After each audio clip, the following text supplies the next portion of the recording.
This is the Adopted Mom Podcast. Adoption may look different for each family, but we need solidarity from other crazy people who took this leap. And that is what we do here. We encourage, we build up, we share the wins and losses. We lean on each other, and we get through this together. Thanks for joining us. Hello, everyone. Welcome to the Adopted Mom Podcast, Season 2, Episode 7. Today, we are going to talk to Karen LaBarr. Now, if you listen to Season 2, Episode 1 with Christy Harmon, we kind of teased this episode a little bit. So Karen is actually Christy's mother, and Christy was adopted at birth, and she has a brother who was also adopted at birth.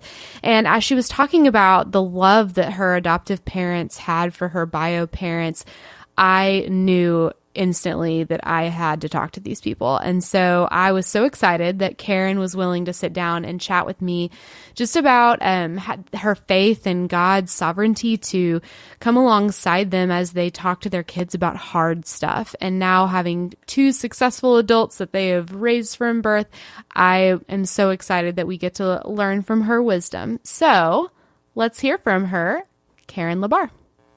Hello, everyone, and welcome to the Adoptive Mom Podcast, Season 2. I'm super excited to be in Season 2. That is so exciting. So I'm thrilled to death to bring you today's guest because we have already talked to her daughter, and you guys heard how infectious her personality is and how just wise beyond her years she is. And she credits it, all to this lady that we're talking to right now. So welcome, Karen. How are you doing?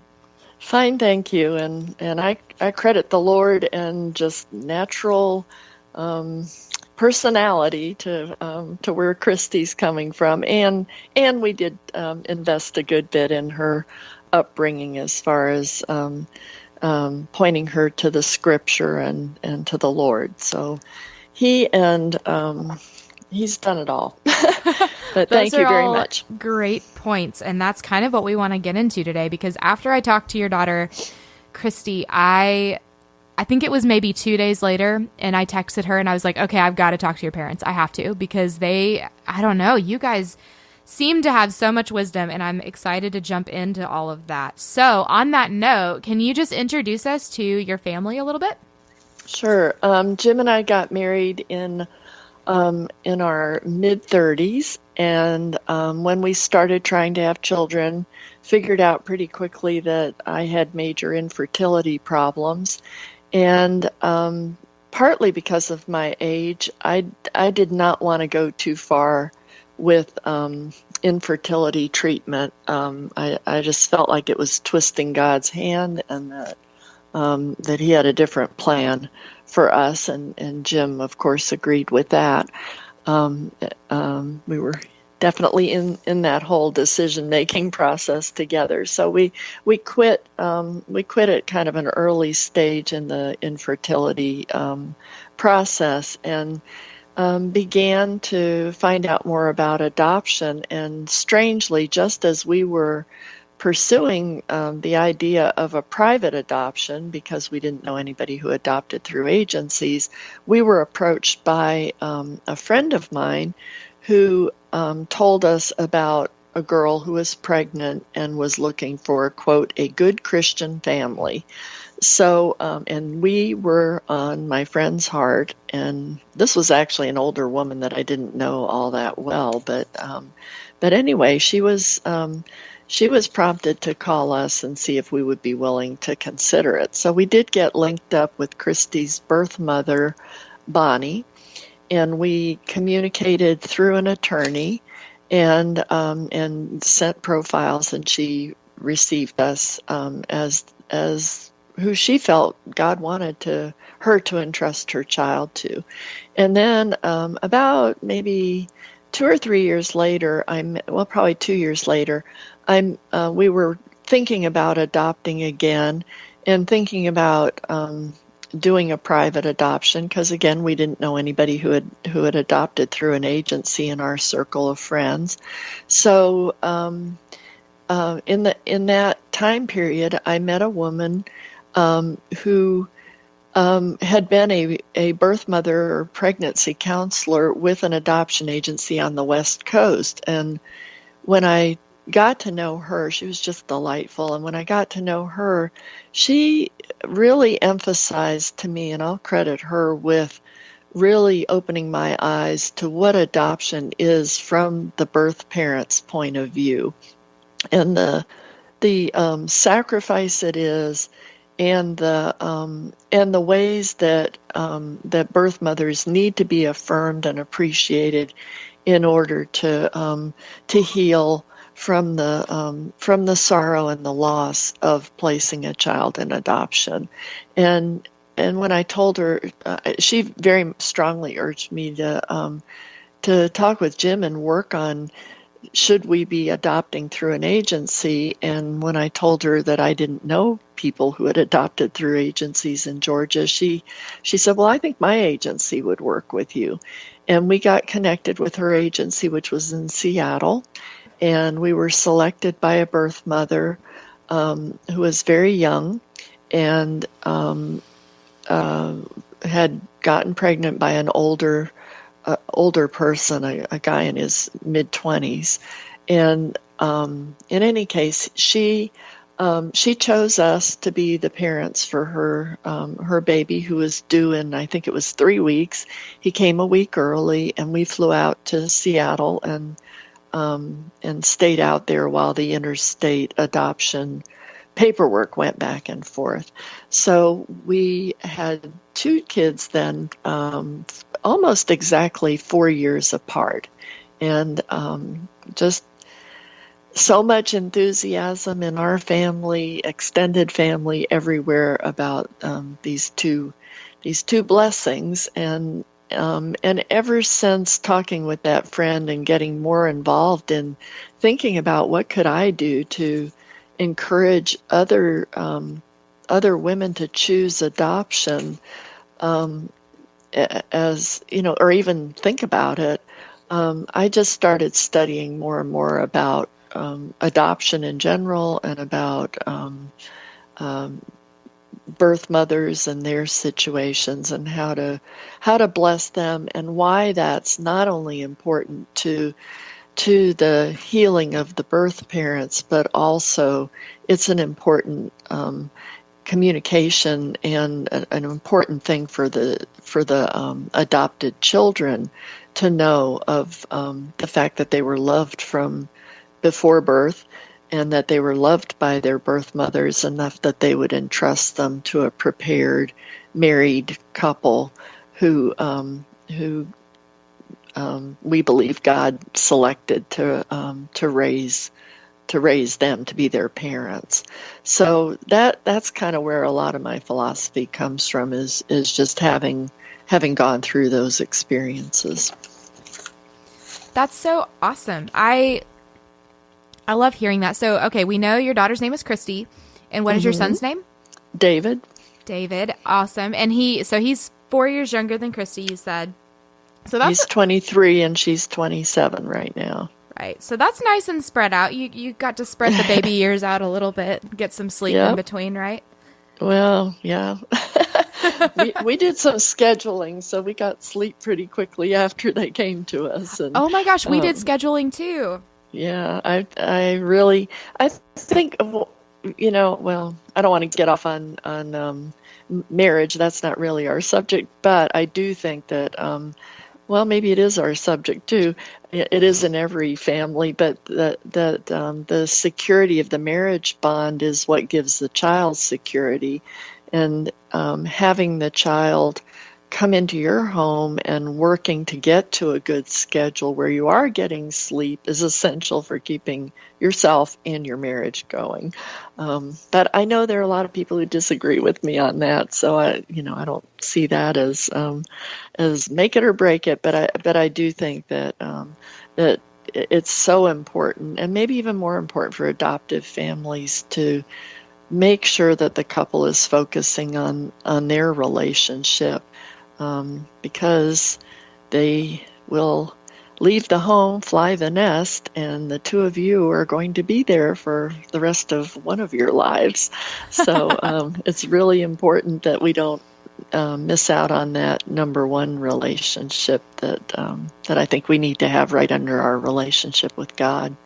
Absolutely. And, I think that marriage issues take a whole nother level when it comes to adoption because, and we pride ourselves on honesty here at the Adoptive Mom Podcast, and we've talked lots of times in different episodes about how one parent might attach quicker than another, and that can definitely cause some strife and discord, and just how we rectify those things. And we actually have a marriage episode coming up here in season 2, which I'm super excited for. So I'm really glad you touched on those things, and we can definitely get into some of that stuff later.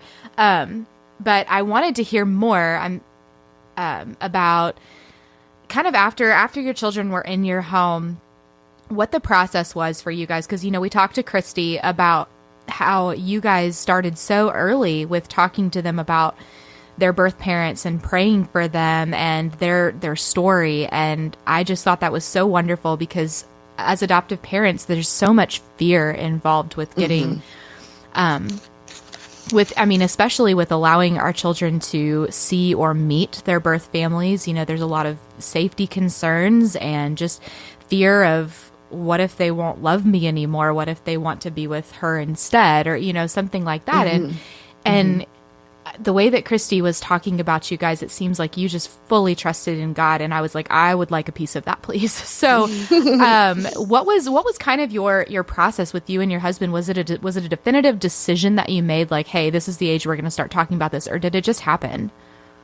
Well, my husband is very tall, and Christy was tiny, and she just was a very petite girl and still is.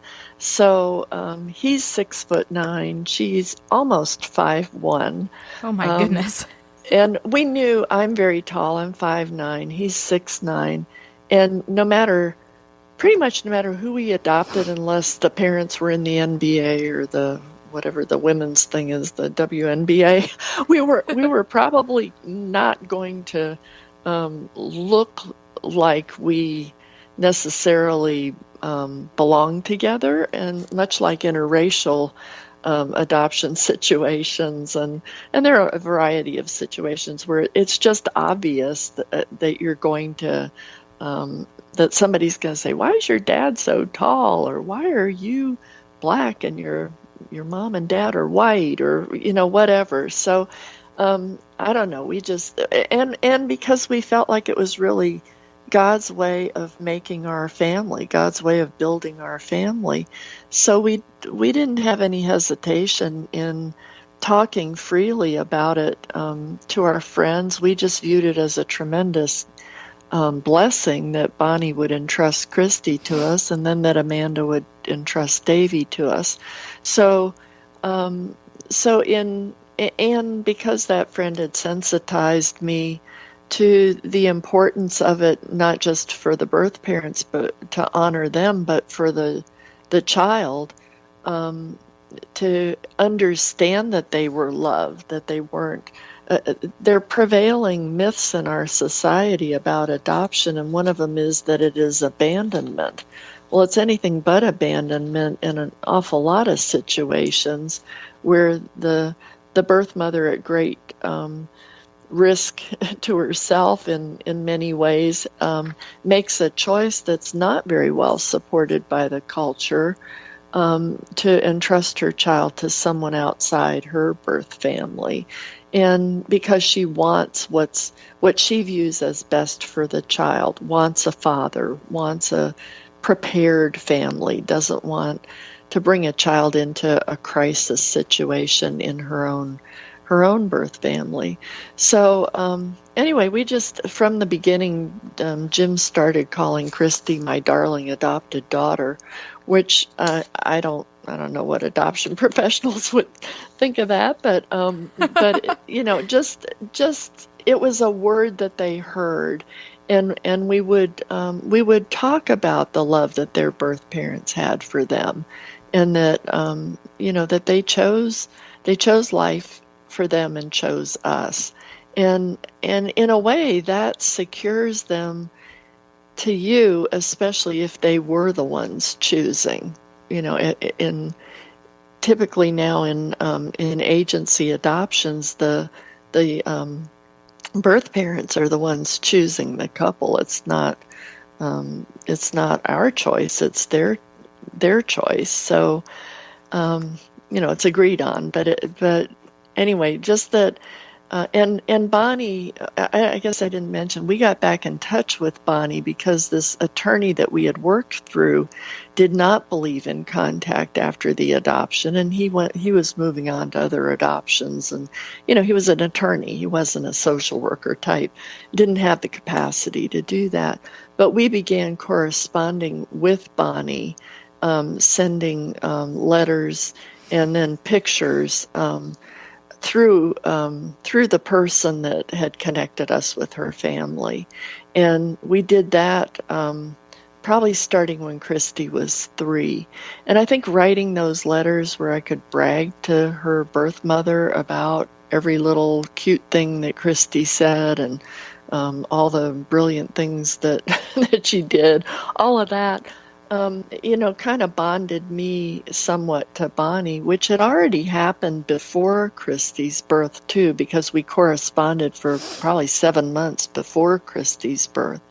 So, it just was natural to talk about them and to pray for them occasionally. I think we got more sensitized to the need to be praying for them as time went on. It just kind of evolved from our mindset of appreciation for who this person is in Christy's life, and then that carried over with Davy, even though his situation was not as positive as Christy's birth parent situation. The girl was just so young, and and that was something we had to deal with as we talked about the birds and the bees, and also as we talked about why he was entrusted in adoption. Why wasn't he with his birth mother? So that's kind of how it started, just out of love for the kids and love for these women who made it possible for us to be parents. Definitely. And, this question just came up because I hadn't thought of this before, but did you struggle with any jealousy on Davy's part that Christy got to have a relationship with her birth parents? Well, that came much later. We did not really introduce Bonnie to her personally until her 13th birthday. I wrote to Bonnie and said, would you, I'm asking a bunch of close people in Christy's life to write letters of encouragement and advice as she enters her teenage years. Would you be interested in writing a letter? Don't feel like you have to, but if you'd like to. And by then I knew Bonnie was a very communicative person, and in fact has quite a bit of Christy's personality. I think I know where the personality came from. but her birth father's also very engaging and charming. But anyway, I wrote that letter to her, and she wrote back about a 7-page letter to Christy and enclosed a package of pictures of her pregnant, of her with the birth father, of just her parent. I don't know if she had her parent. I think she had her parents in there, and this letter, and the letter was very affirming of, I know God chose your parents to be your parents, and I'm so grateful, and that kind of thing. And that was the attitude Bonnie had throughout all of our correspondence. I would send these detailed letters to her pretty much every year on her birthday, on Christy's birthday, with a big pack of pictures, and not of us, but of Christy. And then she would write back and just say, I can't believe you want to do this for me. This is so wonderful. So, we built trust through the years of corresponding by letter. And then when Christy was 15, we went on a tour to, we went, actually, when she was 15, we went to Disneyland, and then the birth mother lived close by with her husband and her 2 young boys. And so we went to an hour or two out of the way to go visit her. So that was the first time we met face to face. And then when Christy was 17, we went to her parents' home, to Bonnie's parents' home, and met her parents, her brother, a cousin, and they introduced us. They had a little luncheon for us with their friends from church who had always prayed for Bonnie and prayed through the pregnancy and knew all about us from them. And they wanted those people to meet not just Christy, but us and Davy. And so that's kind of the stage. And then the next time, and actually I guess the latest time we saw any of that, Jim and I saw any of them, was at Christy's wedding. We invited Bonnie, her husband, the two boys, and Bonnie's parents to sit with the family in the wedding. Wow, that's amazing. Yeah, and then about 2 years, well, I guess 2.5 years ago, we felt like something's missing here. Christy had connected with her birth father after she got married, and then I had communicated with him on Facebook a good bit, and then Jim and I planned a trip to meet him, and we took him out to dinner. I think we chatted for about 5 hours over dinner. But so things have evolved. I think if I could do it a little differently, I might have waited a little bit longer until Christy's identity was more set than it was at age 15 for her to meet Bonnie. I think there was a slight bit of confusion, and she was kind of young to understand what it would mean to Bonnie to meet her. And I think Bonnie was mature enough to handle that.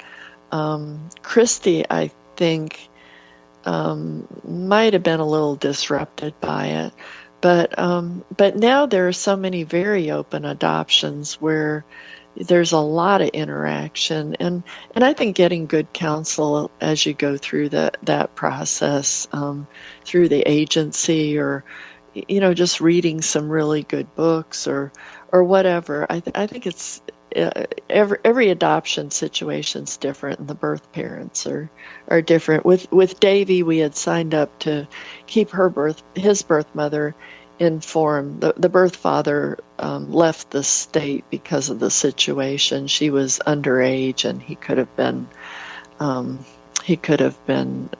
arrested for statutory rape, I suppose. But anyway, he was not in the picture much, and we had very little information about him. But we communicated with her for 2 years, and then the arrangement was that she would ask for additional updates as often as 3 times a year. And we met her actually before she chose us. We went out there and she checked us out with her counselor and us over a lunch. And then she decided she did want us to be his parents. And then 2 weeks later, we flew back and took custody of him, but had to stay out there in Washington State until the paperwork went back and forth. And we took her out to lunch a week after she gave birth to him, and she held him and fed him. And but then after the 2 years, she didn't pursue continuing the correspondence. And it may be just that she was so young and not ready for that. I would like to connect with her. Davies looked for her a little bit, but hasn't registered or done anything really overt to try to find her. And with him being an adult, I feel like that's his decision. We are not going to pursue it apart from him. So do you mind if I ask you? I mean, I just was taking note of a couple of things during Sure. that part. So, first of all, and I'm not sure of either of their situations other than what you've told me, and Christy told me even less. So, which is great. You know, I think that there's so much to be said of protecting someone else's story. But because I don't know, you know, I don't know if there were drugs involved or if there was anything No. growing up with your two children that you had even the opportunity to be bitter towards birth families to about. And I ask that because for those of us who have adopted through foster care, that bitterness is very, very real. And it's so hard to honor someone's birth family when you're still reaping the consequences of their decisions. Do you know what I mean? Right. Yes. I do. I do. No, no, neither of them had anything really hot like that we had to deal with. And I think that would be harder to trust God with. And I think going into it, that's one of the things that I hope that the training or preparation that you're getting in order to adopt out of foster care, that would be very realistic about what the difficulties might be with things like fetal alcohol syndrome or withdrawal from drugs or whatever like that. And I like Christy works with an adoption agency, and I love their outlook on the whole process is that this is all part of God's plan, and that that when you enter into an adoption relationship, you are entering into a relationship with the birth family and with that child's history, and that part of your role as an adoptive parent and your child needs to be trained to view the birth parent also as part of the mission that God has for them. That they are, and you as the adoptive parents are in a unique position to communicate the love of God, His mercy, forgiveness, and the gospel to the birth parents like no one else in the world.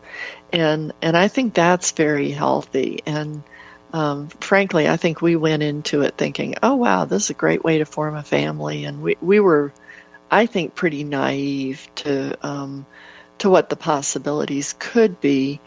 And yet, I don't know. I mean, we've had some difficulties that I would say may have had some genetic component to them. With our son, some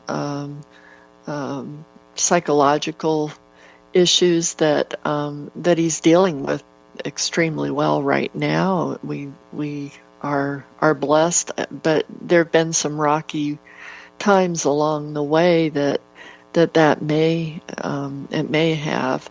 But there's a book I'd recommend called Telling the Truth to Your Adopted or Foster Child. And I've met the author, one of the authors, who is Jane Schooler, Schooler. And in that book, she talks about things just such as that. And the emphasis, as the title would imply, is that the child needs to understand where they're coming from, because people around them know, and they will know. And besides, it is their story. So she advises like a soft progression, I would call it, of revealing the difficult truths in age-appropriate ways over time. So, like, this comes up even in teaching about sex to adopted children, because you can't say this is what a married, most of the Christian books start with a married couple and a mommy and a daddy and looking like them and all these other things that aren't terribly appropriate. Maybe there have been a lot of new ones put out in recent years that are suitable for adoptive children, but the in my telling them, they were conceived basically in a sinful relationship, and so to communicate the truth and beauty about God's view of sex, and yet where did they come from? You've got to confront it. And the way I put it when they were young was they were doing things when they weren't married that are fine for married people to do, but it's not okay for unmarried people to do. But God had a plan. And so you see what I mean? There are difficulties that need to be explained, even in the easiest of situations. And I would say Christie's was probably one of the easiest, and Davies was moderate, not severe like you're saying, out of foster care. But the book that I'm mentioning does go into very difficult situations. The parents in prison, the mom who murdered the dad, what crazy things that just are part of their story, that there are people around them who know that story, and it's going to come out at some point. They need to hear it from you. And she strongly suggests that it be covered before puberty. And why is that? Her view is, and I think I definitely agree with this, that when a child hits around puberty, parents start knowing nothing in their view. And before that time, you have a chance of shaping not just their understanding of the truth, but of their attitude toward it. And if you wait, they develop, number one, a resistance to your viewpoint on about anything, but on something as important as this, and the fact that they are interacting with more and more people, means that that they could hear it. It's more likely that they could hear it from someone else with a totally different slant on it, and they will make up their own viewpoint on it. So it's not a once and done conversation. I think Christy and praying for them and things like that, it's an ongoing, normal part of life, that not that you are always talking about it, but that you are freely talking about it, and that in communicating and taking the initiative to communicate, I think that's, you've probably heard that from other people, that it's just really important for the adoptive family to give the child permission to know about their origin, because a lot of them will try to protect you from from feeling unloved, or feeling that they are hurting you by asking about it. There's a hesitation on the part of a lot of adopted kids to they feel like they'll be perceived as being disloyal, and that's that if you're freely talking about it, then you're showing that you're not going to be jealous about their interest. You're not going to freak out over it. You're not going to react, to slap them down if they ask about it. And they have fears about all those things, or some do.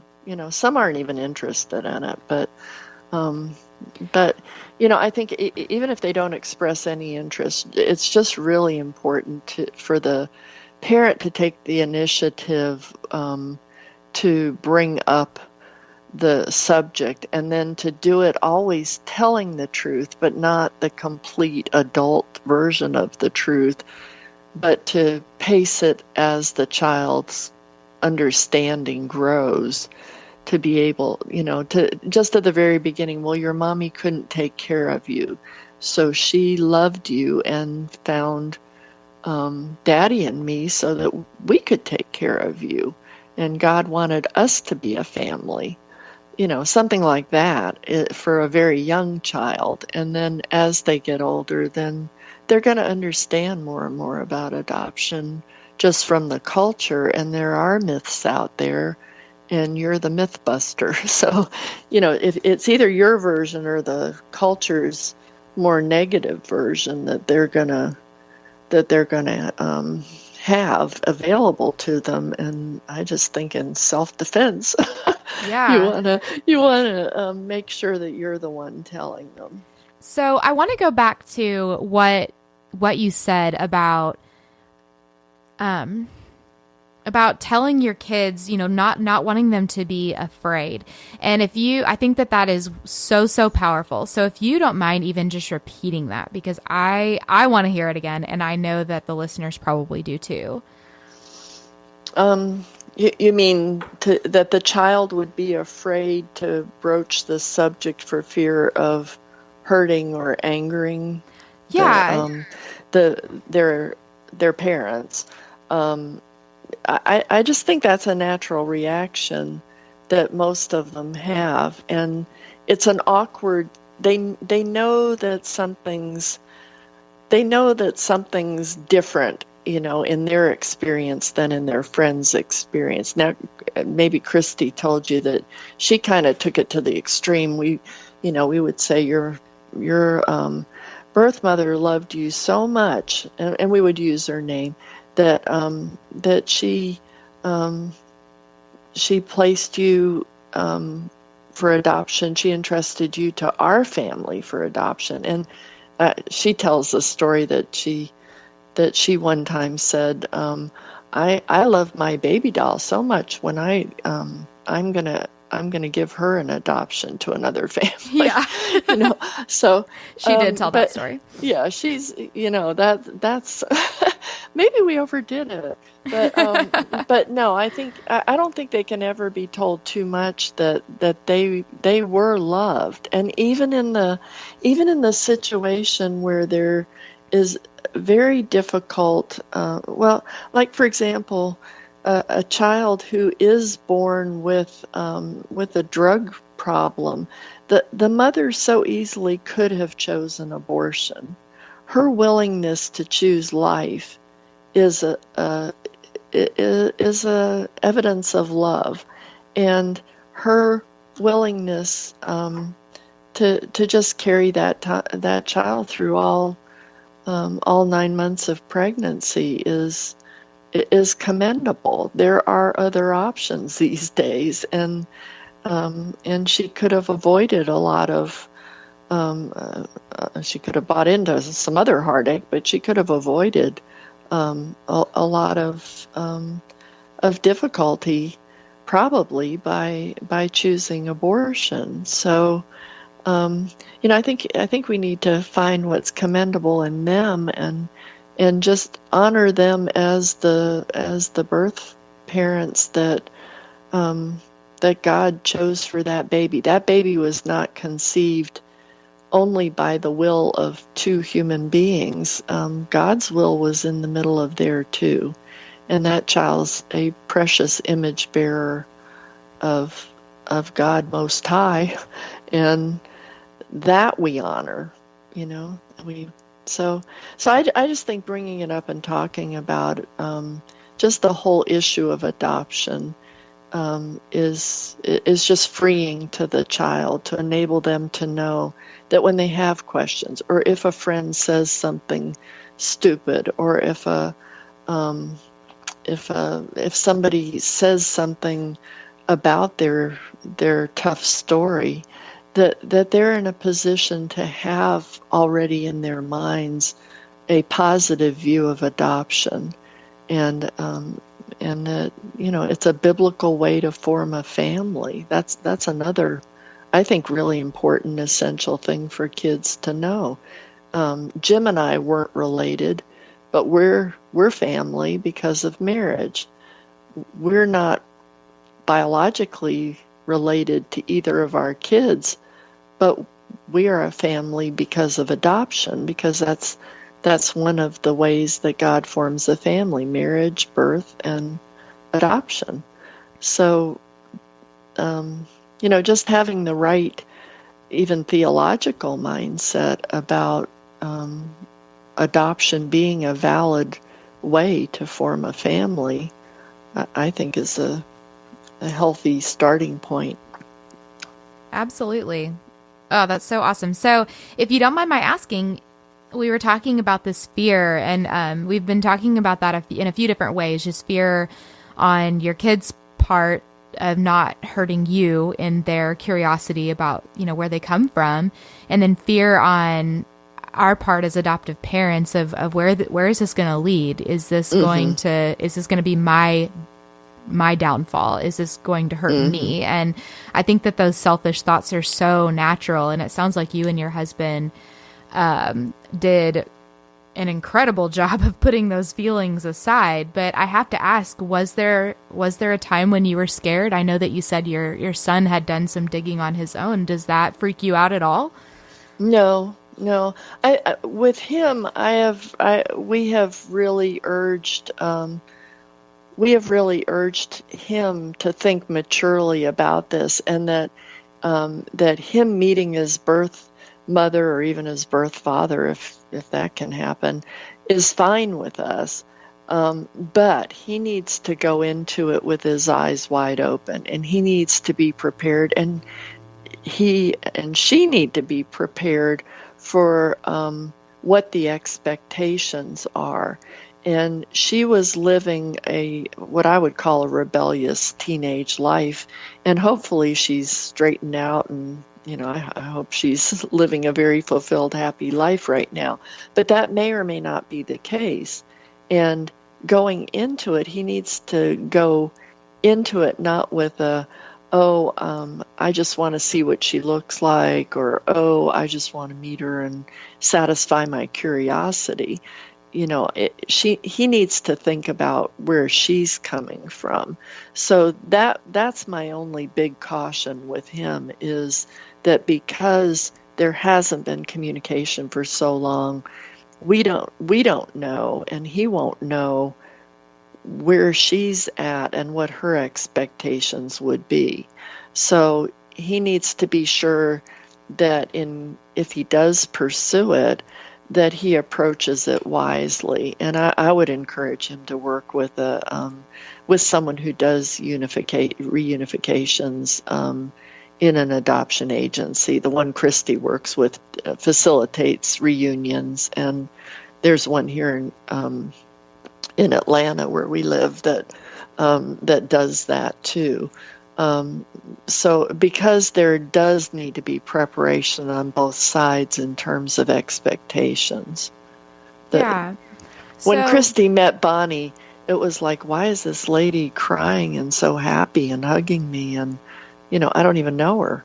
And because she didn't know her. I felt like I knew her. I felt like we kind of adopted her in the process of adopting Christy, because we communicated with her for years. And we communicated for 7 months before she was born, and I felt very bonded to her.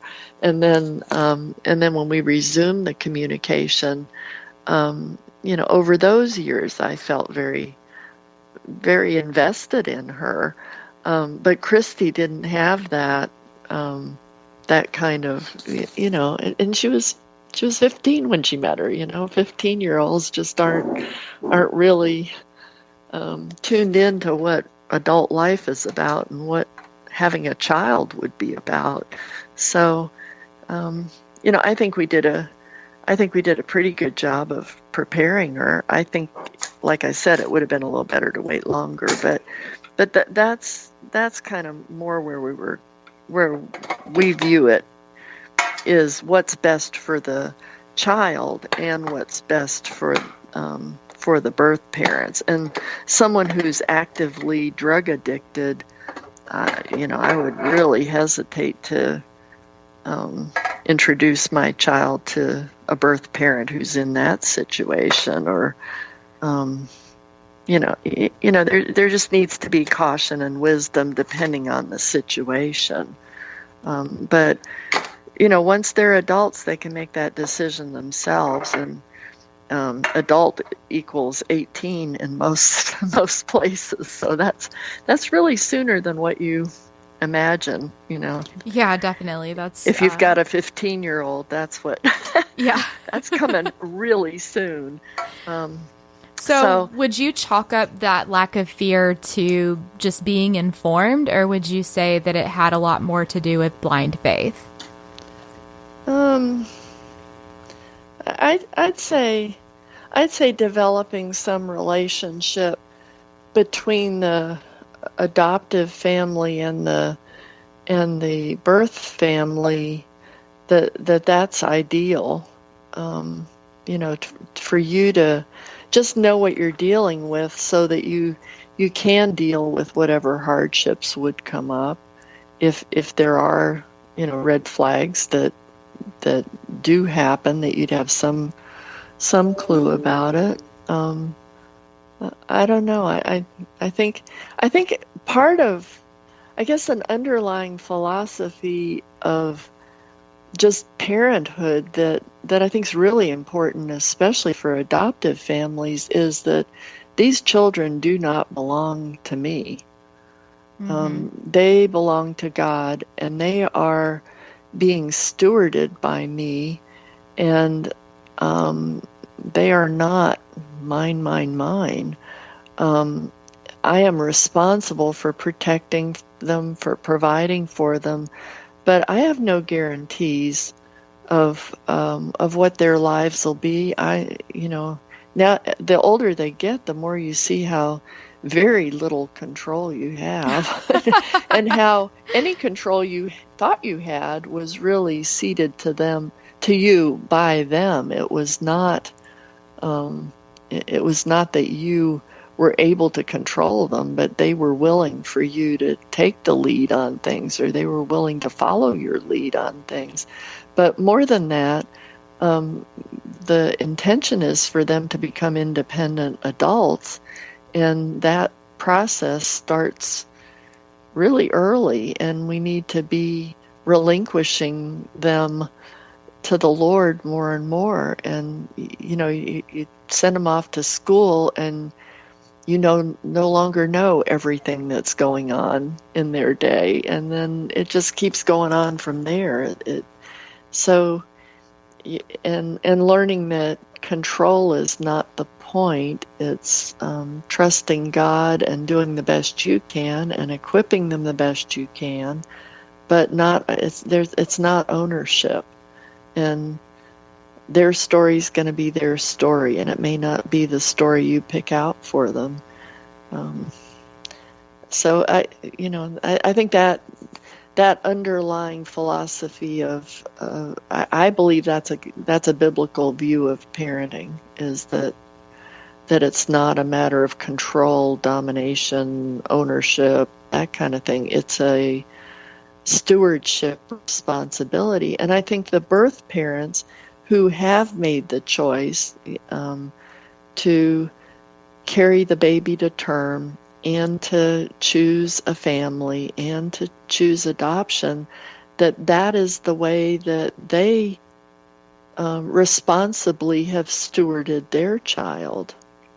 So that wouldn't be the coming out of foster care kind of a situation, but anybody who's choosing, and maybe in the foster system there are situations where the birth parents are saying, I can't do this, I want them to go ahead and be adopted, and they voluntarily relinquish them. Others have it removed from them, but in the cases where they're making a decision, it's a decision of stewardship. And I think if more of our American culture viewed children that way, there would be more children available for adoption, because it clarifies that it's a responsible, loving decision for someone to make when they see that they are unable to handle the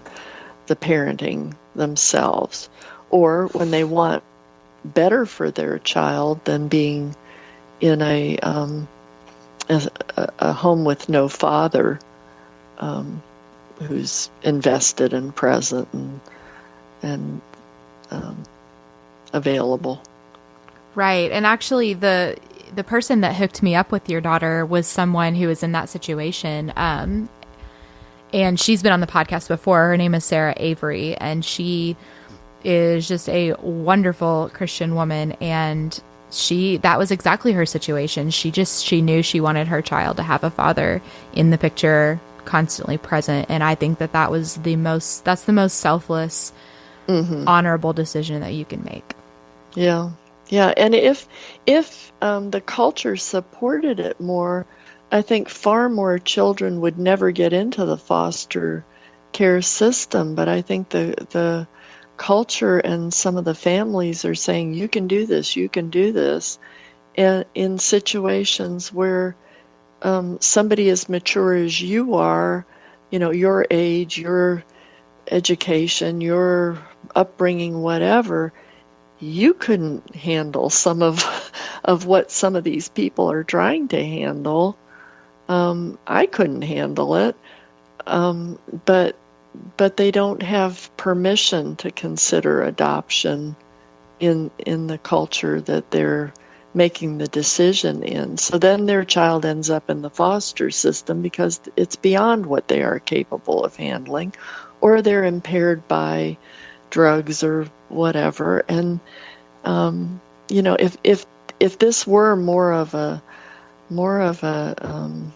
option, a real option to women in tough situations, then I think the children could be placed at birth instead of go through the tough process of the foster system. And so, yes, my opinion. Yeah, no, amen, sister. I agree with you 100%. And so on that note, do you mind if we jump into some of these closing questions that I have for you? Okay. Okay. And if you want, you can just go ahead and answer them through the lens of everything that we've been talking about, just raising these kids from when they were placed into your home until adulthood, and just the ins and outs of having those hard conversations and just everything that we've been talking about. So my first question that I ask everyone is, so what do you wish that someone had told you at the beginning of this journey? I wish I'd known from the beginning what Bonnie's needs would be, so that I would have maintained communication with her and assured her that Christy was loved and cherished, and that we were honoring her. I'm so glad that it was early in her life and that we did reconnect with her, early in Christy's life, that we reconnected with her birth mother. I wish I'd known that. And I wish I'd had more of that perspective that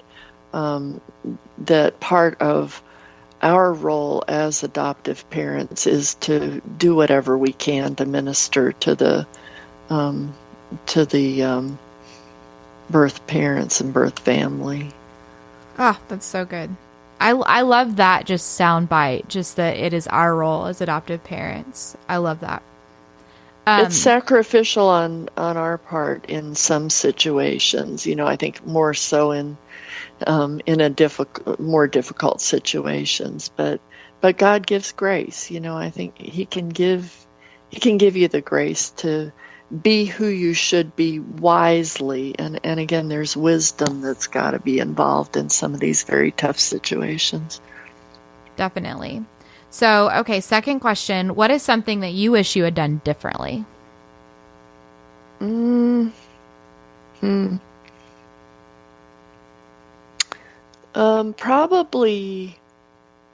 Probably understood that Christy's story and Davy's story is much more their story than mine, and that I need to be cautious about what I share with whom.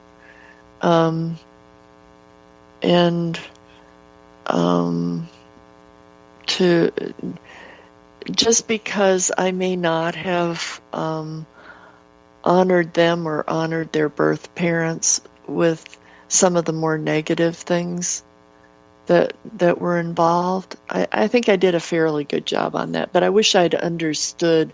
Just if someone had said to me, "Well, don't forget, this is Christy's story and this is Davy's story. It's not your story." I think that would have been a good regulator for what I would share with whom, and maybe I would narrow the scope of the number of people who knew a little bit too much as it was happening. Gotcha. That's an interesting one. I would have never guessed that, just hearing Christy talk and how mature she seems in regards to her birth family story and to her story and to your story. And I would have never guessed that would be a regret of yours. Well, what I'm saying is like to relatives and to friends. Right. Okay. Yeah. Her story really was about as ideal. Now she's had some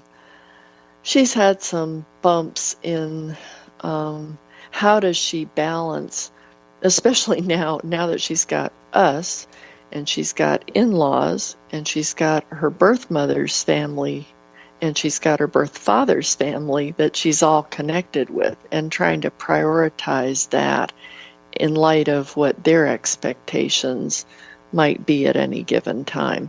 That's been difficult for her, and there've been other things about their relationship that she's had to really think through, and figuring out boundaries and that kind of thing. Has not been all copacetic. I don't know what it would be like if Davy were connected with his birth family. That's interesting. Yeah. Okay, so question number 3, and it's a 2-part question. So what is your favorite way that your tribe supported you through your adoption story? Maybe in those early days, or maybe when, you were nervous about Christy meeting her birth mom or anything like that. I think just the immediate and the extended family just totally embrace them as our children and as blessings. Now, my parents were very hesitant, and they lived in another state, and in a way that was good. They had the attitude of, you don't know what you're going to get, and interestingly, in Jim's family, there's a genetic issue that took the life of one of the kids, and the other 2 kids share the same genetic problem, and they have had to have a bunch of like they can't use certain medicines. They've got restrictions on their lives that haven't made things horrible, but it's a scary thing. So basically, you don't know what you're going to get, no matter where your child comes from. It's not like look around at the families and say, gee, these are their flesh and blood, these brilliant people, and who've terrific athletes, all this other stuff, and these people have kids who've got issues that they weren't expecting either, and so we just don't know, but I think for the most part, we were so proactive about it that we probably repelled some of we deflected maybe some of what might have been negative, just by having such a happy, grateful attitude to have these children. And when things have been difficult, Davy has been a workout from day one. He's He's his own man. He's been keeping us on our knees and on our toes for his entire life. He's just a real strong kid, and through all of that, our friends and church family and our immediate and extended family, they've all been on our team, and that's been wonderful. But I think part of that is we don't take credit for the good, and we don't take all the credit for the tough stuff either. We, again, back to control. Can I control him? No. When have I been able to control him? Well, I used to be able to stuff him in a car seat and, buckle him in. But you look at God's parenting of Adam and Eve, and both of them went haywire. And then his grandson killed the other grandson, if you want to look at it from that point of view. God's grandson, I'm talking about. Yeah. Cain killed Abel. People are going to make their own decisions. So when we accept too much credit for how awesome a child is, we're setting ourselves up for saying, oh, yes, and we are totally responsible for how difficult another one might be, or how difficult this one's going to be in a couple years. So I think just we've tried to be real with people, and they've been supportive of us. That's great. And that, so my second part of that question is, what have people done that has maybe hurt you or made you feel misunderstood? And do you think that maybe you answered it when you were talking about your parents' hesitancy, or was there something else? Yeah, that was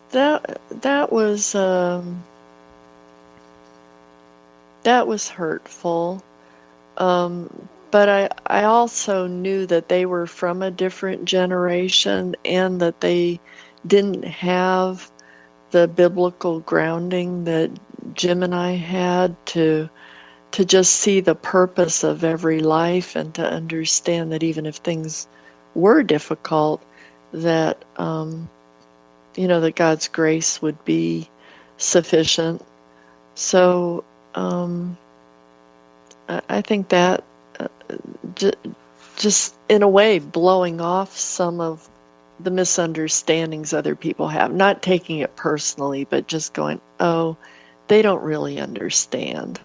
And doing that also, teaching your kids to kind of do that too. I'm made in God's image. I am the way I am. If other people don't appreciate it, it's more their problem than mine. That kind of thing, with appearance, with talents, with all kinds of things. Building some resilience in by just, some people just don't understand. That's just a good thing to have in your arsenal, I think. Say that's just some good basic wisdom, and I love it. Okay, so last question here. What is, if you could sum it all up, what is your biggest piece of advice or encouragement to adoptive families? I'd say to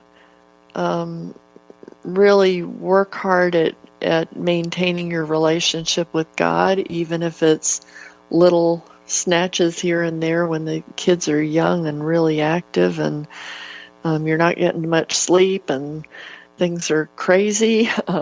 Just being mindful that, I may need to get up a little earlier to spend time with them, with the Lord, and to hang on to Him, and maybe squeezing it in throughout the day, spending time with Him, and then maintaining your relationship with your spouse, because you've got to be a united team, and you've got to work out the tough things that may come up, and every family has tough things that come up.